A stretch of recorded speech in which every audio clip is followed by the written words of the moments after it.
COP26. It's exhausting. And we're only halfway through. Plant trees? Don't plant trees? How complicated could things be? I've been left feeling that the planet needs a kiss. Not a great smoochy lip smothering, but the type of kiss that stands for keep it simple, stupid. Let's look at the problems we're facing. Insulated by excessive CO2, methane and other gases, our planet is cooking.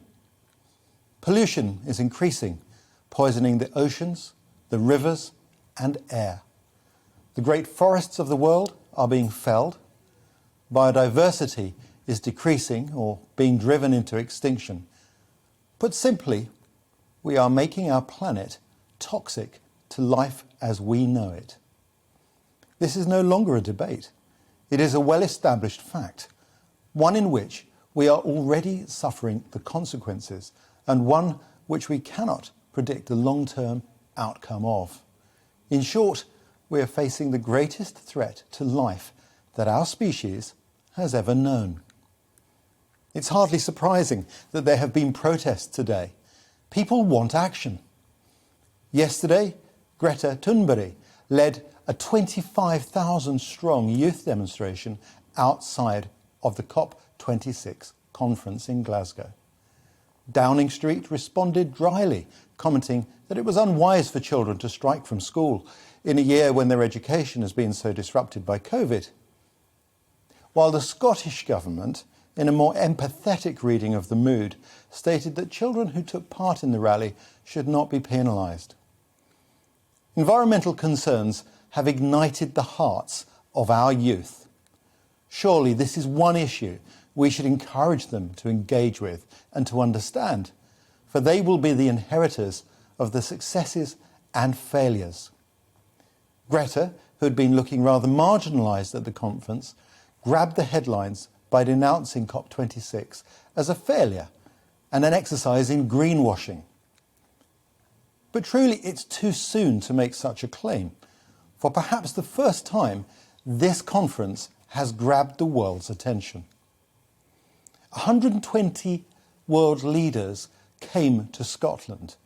They came not just because they felt they should, but because their nations sent them. Here lies hope. Even more amazingly, more than 105 countries agreed to reduce methane by 30% by 2030. So many countries agreeing to work together is a momentous event in history that should not be lost under the heckling from microphones.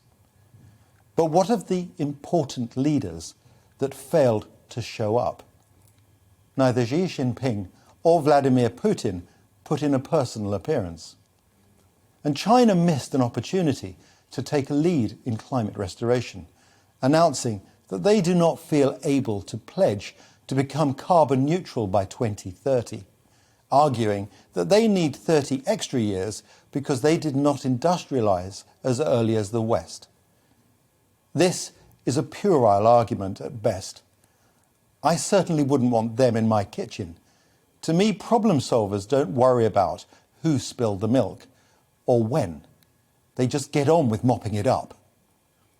Ultimately, the biggest polluters have the most to gain. This week will ultimately determine whether or not it is seen as a success or failure, as through a blistering schedule of meetings, countries grapple with the nitty-gritty. To me, COP26 is the eve of a battle to save life on Earth, one in which failure is not an option. I hope that when the world's leaders hang their delegate photographs on their office walls, they pause a moment and remember that the world is watching and demanding real action. If they get it right, they'll be able to tell the tale of having been there. Those who stayed away, well, they can only hold their heads in shame as the world looks on with growing frustration. Do you hear the clock ticking? No autocracy or dictatorship will survive failing to solve the climate issues that we are facing today.